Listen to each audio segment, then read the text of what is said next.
Hey y'all, dedicated father here. Today I wanted to talk a little bit on the lessons for our children. I'm going to use my example I have on myself right now. Another one on someone close to me. So mine is a little tough. So my 4 year old, almost 5 year old, she's been having struggles. She started pre-K and she is really testing the limits. And I told the teachers, she's had some tough things in life, or tough stuff in life, that I knew she was gonna potentially have struggles. Her benefit is whenever you give her a task, she's great. It's those idle hands, sit down, everyone be quiet, let's read a story, and she's popping off noises just to be a little turd. Now I know some will say, "Oh, that's a 4 year old. Get over it." But there's a little more to it than that.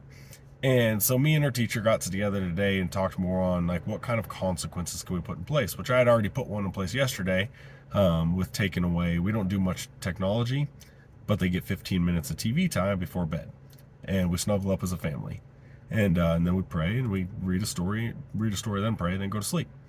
Well, I told her, I said, from now on, you act up, you get in trouble at school, you get to go to bed while the rest of us watch TV.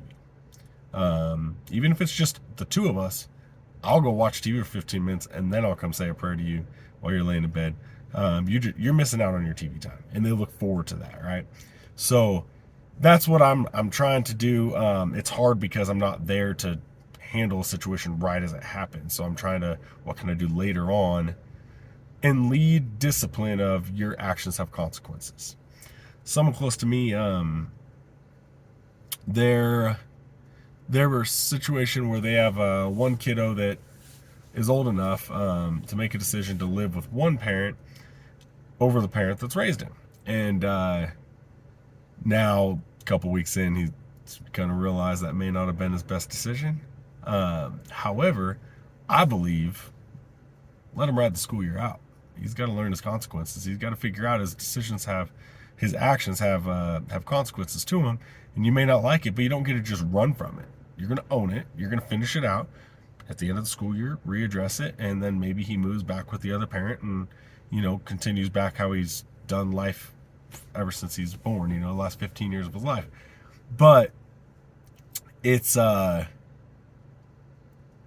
being taken the best from that parent, because they obviously they want their kiddo. I mean, I get it.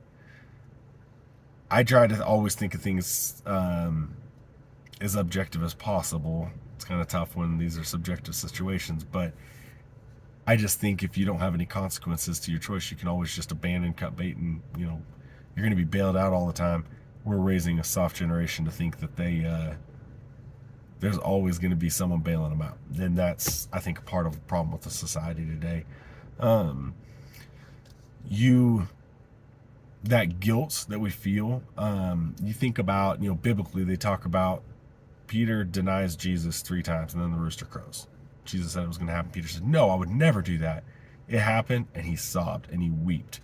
And from how I would gather that feeling from how it's written, he didn't even want to live anymore. He was so ashamed of himself. That was his consequence, right? He now has to live with that gut feeling, guaranteed nights of no sleep, probably standing on that ledge thinking about jumping. That's what you got to deal with, because you made a choice. And I know that's a wide swing, obviously, right? We're taking a little discipline with the child to Christ. Yes, very wide. I get it. Point is, actions have consequences. It is written over and over in the Bible that all of our actions have consequences. However, to argue against me, it is written for the prodigal son, right? That when he comes back to his father, the father gives him everything. He'd already given him everything, and he does it all over again. Or he'd given him his fair share, and now he's giving him everyone else's, because he's so happy to have his son back. So the argument would be that. I'm a little torn on it. I'd be very curious. I know I'm giving very vague descriptions here, but I'd be curious what y'all think. Like, comment, share, please, and subscribe. But y'all let me know what you think. Chris, I'd be really curious. I know you have older kids too. I'd be really curious to think how you uh, respond to this. I'm I'm wondering. I know we have very similar beliefs, but you also don't hold back your views, same as you, Robbie. So, y'all, let me know. I love y'all. Have an amazing day. Be strong. Raise them right.